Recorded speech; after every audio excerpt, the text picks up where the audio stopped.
เบิ่งคลิปนี่แล้วกันนะจังสิไปหาหนึ่งเขาดอกโอ้โห6 โมงแรงเหรอตัวนี้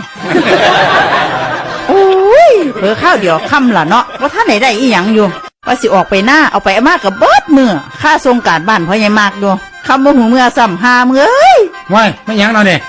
เฮ็ดอีหยังเฮ็ดเลี้ยวป้ากระปดมันเหลือเด้ออันตะกี้หันจมให้ลูกดีเนาะเพราะแต่เขาเรียนโทรศัพท์ว่าเขาขี้ข้านจังสั่นจังซี่บ่จักไปหาเฮ็ดเวียกเฮ็ดงานพอมีเลี้ยวเข้ามาน่ะมีจัดเนาะเอาแม่นอีหลีเด้พ่อใหญ่ฮิโนลูกหนึ่งเขาแต่เศร้าคอยก็ได้คอนเทนต์คนดังเด้นั่น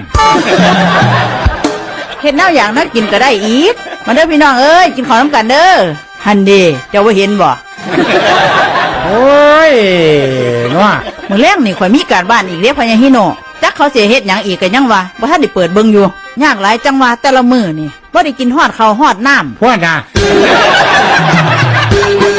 เว้าแล้วก็เปิดลงไมค์กันนะเหรอมีคนเข้ามาแชร์บ่วะ